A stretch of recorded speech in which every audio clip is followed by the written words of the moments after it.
الحمد لله نحمده ونستعينه ونستغفره ونؤمن به ونتوكل عليه ونعوذ بالله من شرور أنفسنا ومن سيئات أعمالنا من يهده الله فلا مضل له ومن يضلله فلا هادي له ونشهد أن لا إله إلا الله وحده لا شريك له ونشهد أن سيدنا ونبينا ومولانا محمدا عبده ورسوله أما بعد فأعوذ بالله من الشيطان الرجيم بسم الله الرحمن الرحيم إنا أنزلناه في ليلة القدر وما أدراك ما ليلة القدر ليلة القدر خير من ألف شهر تنزل الملائكة والروح فيها بإذن ربهم من كل أمر سلام هي حتى مطلع الفجر اللهم رب اشرح لي صدري ويسر لي أمري واحلل عقدة من لساني يفقهوا قولي سبحانك لا علم لنا إلا ما علمتنا إنك أنت العليم الحكيم. درود شریف پڑھ لو. اللهم صل على سيدنا مولانا محمد وعلى آل سيدنا مولانا محمد وسلم. دیکھو آج رمضان المبارک کا آخری جمعہ ہے اس سال کا. اللہ تبارک و تعالیٰ کا بہت بڑا احسان ہے کہ اللہ تبارک و تعالیٰ نے ہمیں عبادات کی توفیق دی. اللہ قبول فرمائے. آمین. نبی کریم صلی اللہ علیہ وسلم کا پاک ارشاد ہے کہ من قام لیلۃ القدر ایمانا واحتسابا غفر له ما تقدم من ذنبه. جس نے لیلۃ القدر میں قیام کیا ایمان کی حالت میں ثواب کی امید رکھتے ہوئے، اللہ اس کے پچھلے زندگی کے گناہ معاف فرما دے گا. دیکھو یہ لیلۃ القدر بڑی مبارک رات ہے. انا انزلناہ فی لیلۃ القدر، اسی لیے قرآن بھی لیلۃ القدر میں اتارا. لوح محفوظ سے آسمان دنیا پر ایک ساتھ، اور آسمان دنیا سے زمین کے اوپر جبرائیل علیہ السلام کے ذریعے 23 سال کے عرصے میں قرآن نازل ہوا. پھر قرآن آگے کہتا ہے خود لیلۃ القدر خیر من الف شہر، کہ لیلۃ القدر جو ہے 1000 مہینوں سے بہتر ہے. یعنی کیا مطلب اس کا؟ کہ اگر تھوڑی دیر بھی عبادت کر لی نا، اگرچہ پوری رات نہیں، پوری رات تو نور علی نور کرنا چاہیے، لیکن رات کا کچھ حصہ بھی عبادت کر لیا نا تو 1000 مہینوں سے بہتر ہے. یہ سورت کے نازل ہونے کا سبب یہ ہوا کہ نبی کریم صلی اللہ علیہ وسلم نے صحابہ کرام سے بنی اسرائیل کے ایک مجاہد کا ذکر کیا کہ 1000 سال تک رات کو عبادت کرتا وہ مجاہد، اور دن کے اندر جہاد کرتا 1000 سال. صحابہ کی تو رال ٹپک گئی کہ ہماری تو عمر تو بہت چھوٹی سی عمر میں ہم کیا کر سکتے؟ 1000 سال ہم تو کہاں ان کے مقابل پہنچ سکتے. لیکن اللہ پاک نے اس امت کو ایسا محبوب بنایا ہے، ایسا پسند فرمایا ہے اپنے نبی کے صدقے میں کہ چھوٹے چھوٹے عمل دے دیے اور چھوٹے چھوٹے عمل کے بڑے بڑے ثواب عطا فرما دیے. جب صحابہ کو تھوڑا سا یہ افسوس ہوا، تھوڑا سا غم ہوا کہ ہماری عمریں بہت چھوٹی، ہم کہاں پہنچ سکتے، فوراً جبریل کو اللہ پاک نے بھیج دیا کہ جاؤ میری امت کو خوشخبری دے دو کہ لیلۃ القدر خیر من الف شہر، کہ ہم نے تمہیں ایک رات دے دی ہے، وہ رات میں تم اگر عبادت کر لو تو 1000 مہینوں سے بہتر ہے، تم کو ان سے زیادہ ثواب مل جائے گا. تو یہ بڑی مبارک رات ہے. بہت سی راتیں چلی گئی، حدیث میں آتا ہے مختلف روایت ہے، 40 اقوال ہے تقریباً، اس میں 21 23 25 27 29، اس میں بھی 27 کا قول ہے. تو ابھی 3 ایک راتیں ہمارے پاس الحمدللہ باقی ہے. اس لیے میرے بھائیوں اس کو غنیمت سمجھو اور فکر کر کے تھوڑی سی ذمہ داری سمجھ کے فائدہ اپنا ہے، بہت بڑا فائدہ ہے. اس لیے ان راتوں کو زندہ کرو، عبادات کے ذریعے، قرآن کریم کی تلاوت کے ذریعے، ذکر و اذکار کے ذریعے، دعاؤں کے ذریعے. ابھی بہت ضروری ہے دعا. اللہ کو مناؤ میرے بھائیوں. اللہ بڑا جلد مان جانے والا ہے. اپنے گناہوں کے چھوڑنے کا عزم کر لو, ارادہ کر لو کہ زندگی اب ایسے گزاریں گے جیسے ہم نے رمضان میں زندگی گزاری ہے. انشاءاللہ. ایک تو یہ انشاءاللہ کہ لیلۃ القدر میں ہمیں تلاش کرنی ہے اور اس میں عبادت کرنی ہے. اعتکاف والوں کو تو الحمدللہ ایسا سمجھو مل گئی, وہ تو عبادت میں ہے. اللہ پاک ان کے اعتکاف کو بھی قبول فرمائے.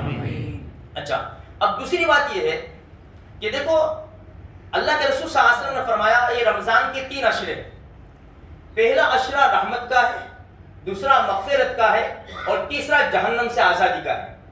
بڑی عجیب بات ہے, 3 قسم کے لوگ ہوتے ہیں. اللہ نے 3 عشرے رکھ دیے. ایک تو گناہوں سے اپنے آپ کو بچاتے ہیں, ان کے لیے تو پہلے عشرے سے ہی رحمت ہے. دوسرے وہ لوگ جو گناہ نہیں کیا, ان کے لیے دوسرا عشرہ رکھا ہے مغفرت کا, کہ پہلے عشرے سے اللہ سے گڑاوے, پہلا عشرہ ختم ہوا جیسے دوسرا عشرہ آیا ان کے مغفرت کا سامان شروع.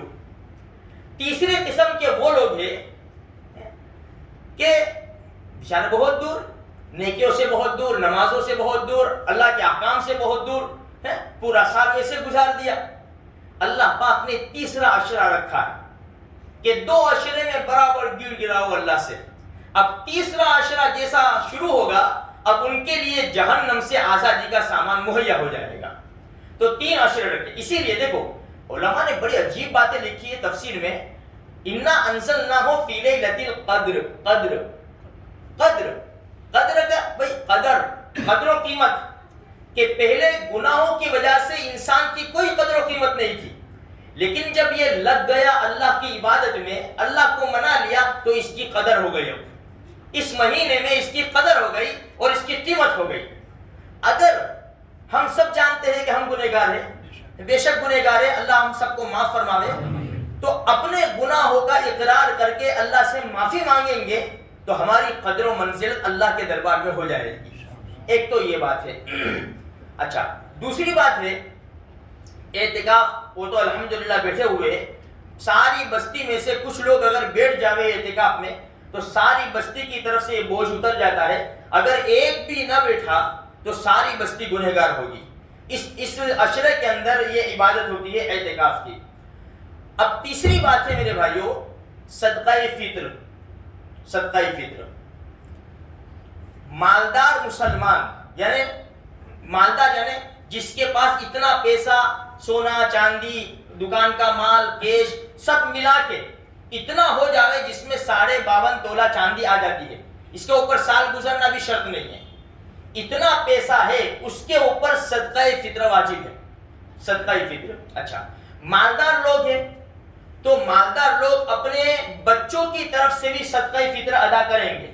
چھوٹے چھوٹے بچے ابھی عید کے دن یعنی صبح بچہ پیدا ہوا, صبح شادی کے سے پہلے اس کے اوپر بھی صدقہ فطر آئے گا.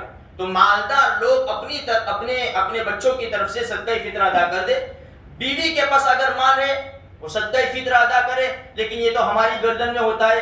حج ہو, عمرہ ہو, زکوٰۃ ہو, صدقہ فطر ہو, قربانی ہو, یہ تو ہماری گردن میں ہے, تو ہم ادا کر دیں گے تو ادا ہو جائے گا. اچھا, اب صدقہ فطر کیا ہے؟ دیکھو صدقہ فطر بھی 3 قسم کے ہیں. 3 قسم کے. ایک تو گیہوں ہے, جو, اس کو ساتھ میں لے لو, گیہوں جو کو ساتھ میں لے لو, یا تو یوں 4 ہوں گے, گیہوں, جو, کھجور اور کشمش. کشمش یعنی وہ ڈراگس جو آتی ہے نا, وہ کشمش. 4 قسم کے. اب گیہوں بھائی 2.25 کلو یا 2 کلو, 2.25 کلو, اصل 2.25 کلو لیکن 2 کلو, چلو سمجھو 2 کلو گیہوں ایک آدمی کا صدقہ فطر بنتا ہے. اب 2 کلو گیہوں میں نے ابھی وہ گیہوں والوں کو فون کیا تھا, میں نے کہا کم سے کم ریٹ بتاؤ اور زیادہ سے زیادہ بتاؤ. انہوں نے کہا کم سے کم 24 روپے کلو اور زیادہ سے زیادہ تقریباً 44 بتایا, 44 بتایا. اتنا کلو ہے, بس یہ 2 کے درمیان ہمارے وہاں چلتا ہے. اب چلو 40 روپے بھی لے لو تو ایک آدمی کا 80 روپے بنتا ہے. 80 روپے. اب لاکھوں کا مالک ہے, لاکھوں کا, کروڑوں کا مالک ہے, اب 80 روپے دیں گے تو چلے گا. اچھا چلو ٹھیک ہے, صدقہ فطر دینا ہے غریبوں کو.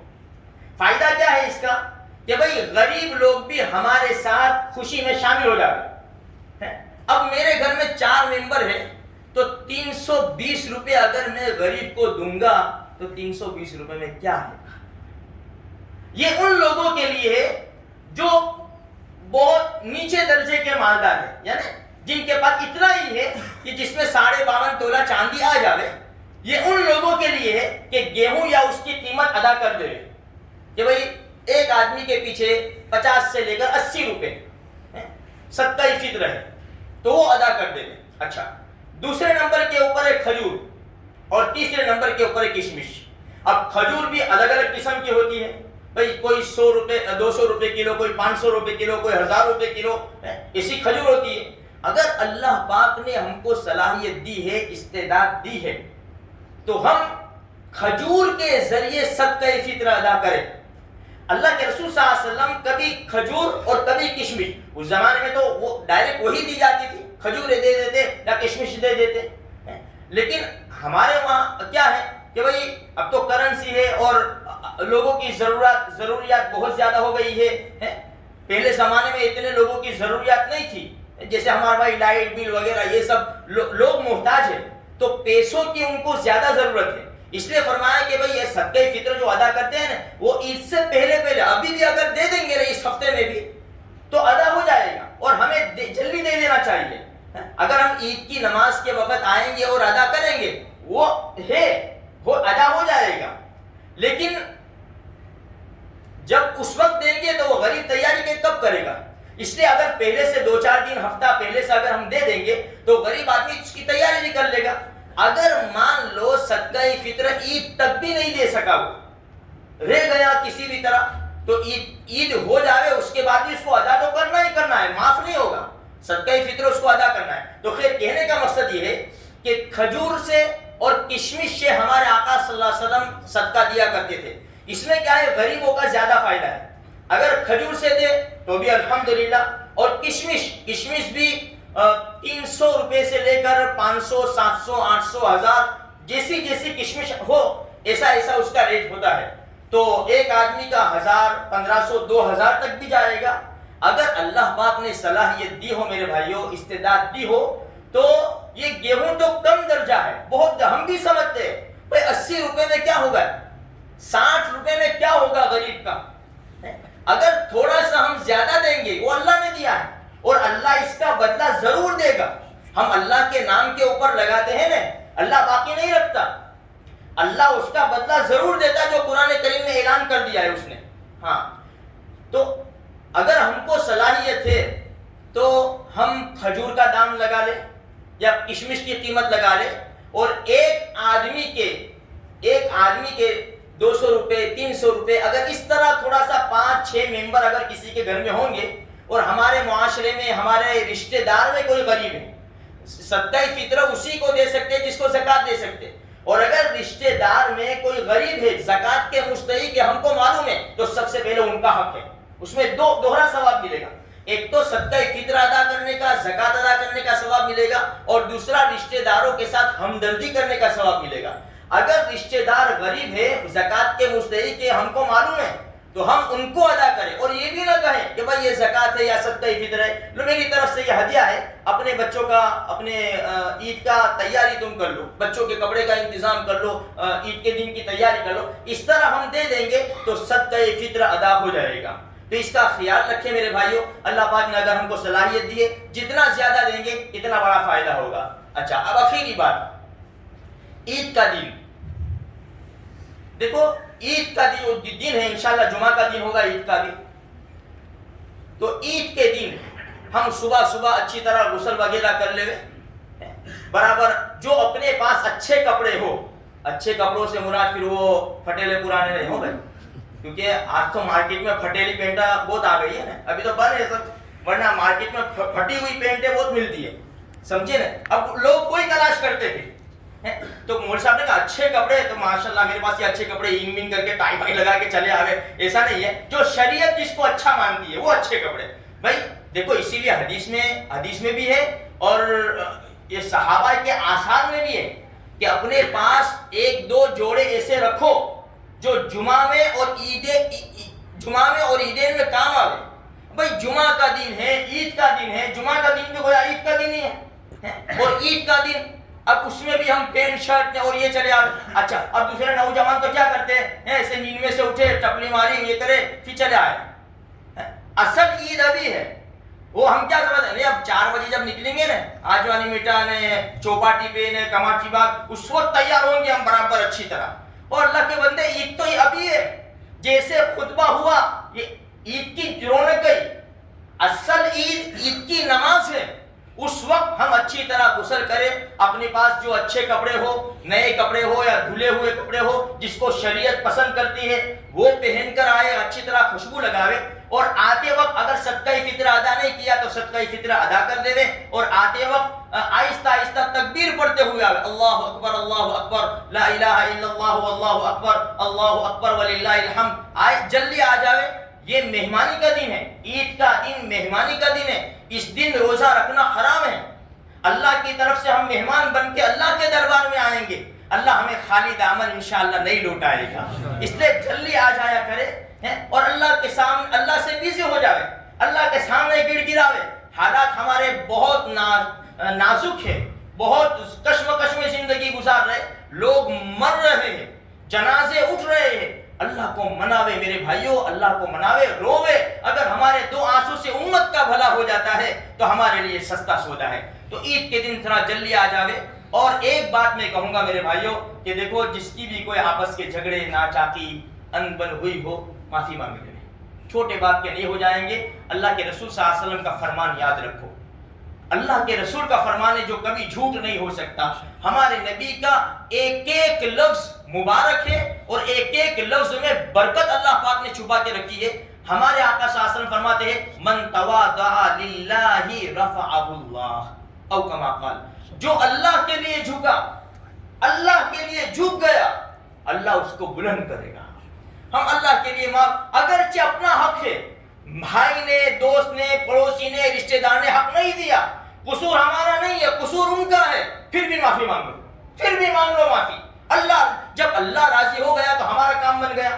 تو عید کے آنے سے پہلے ہم سارا بالکل کلیئر کر دے اور اپنے آپ کو پاک باز کر کے عیدگاہ میں, مسجد میں, جہاں کہیں بھی عید کی نماز ہم پڑھتے ہو وہاں تشریف لائے اور پھر اللہ تبارک و تعالیٰ سے مانگے.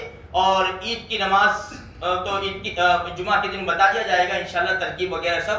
تو عید کی نماز پڑھ کے بھائی خطبہ بھی ہم اچھی طرح ضرور سنیں. عید کی نماز کے بعد دعا ہوگی, اس کے بعد خطبہ ہوگا عربی زبان میں, تو وہ خطبہ بھی ہم اچھی طرح سنیں. اور عید کے بعد جب جائے, اور دیکھو یہ جو ہم مسافہ کرتے, گلے ملتے, دیکھو ابھی حالات ایسے ہیں جس کا جیسا جی چاہے ایسا کرے. بھائی احتیاط, بعض مرتبہ کیا سامنے والا انسان نہیں چاہتا اور ہم اس سے ملتے ہیں, وہ نہیں چاہتا, تو تھوڑا سا احتیاط کر لے. ویسے بھی یہ ضروری نہیں ہے, یہ کوئی سنت نہیں ہے, بس لوگ ملتے ہیں اور ایک رسم چلتی ہے تو وہ چلتی ہے. تو ابھی حالات کے اعتبار سے اگر سامنے والا آ جاتا ہے ٹھیک ہے ہم مل لیتے ہیں, لیکن وہ نہیں چاہتا اور پھر ہم جائیں گے اس کو ناگواری پیش آئے گی. حالات کے اعتبار سے سب کا اپنا اپنا مزاج ہوتا ہے. اچھا جب یہاں سے عید کی نماز پڑھ کے جب جائیں گے پھر بھی آہستہ آہستہ اللہ اکبر لا الہ الا اللہ اللہ اکبر وللہ الحمد, ایک راستے سے آئیں گے, دوسرے راستے سے جائیں گے. اور اخیر میں کہنے کا مقصد یہ ہے میرے بھائی, چند گھڑیاں بچی ہوئی ہیں, گھڑیاں سمجھو کیونکہ وقت بہت پھانس جاتا ہے. اللہ یہ گھڑیوں کا تھوڑا سا, ابھی ہمارے پاس بہت ٹائم ہے, ابھی ہم دکانوں میں بھی بیزی نہیں ہے, ہمارے پاس ٹائم ہی ٹائم ہے. اللہ کا قرآن پڑھو, اللہ کا قرآن, اور اس کے بعد دعائیں کرو, ذکر کرو, راتوں کو عبادت کے لیے زندہ کرو. تھوڑا سا کر لیں گے اللہ راضی ہو جائے گا. پتہ نہیں ہمارا جنازہ کب اٹھ جائے. بس دعا تو یہ ہے, ڈر تو لگتا ہے, مجھے بھی ڈر, آپ کو اگرچہ آپ کو نہ لگتا ہو, مجھے تو ڈر لگتا ہے موت سے, کیونکہ کوئی تیاری نہیں ہے. اللہ کی قسم کوئی تیاری نہیں ہے. اللہ کو کیا جواب دیں گے؟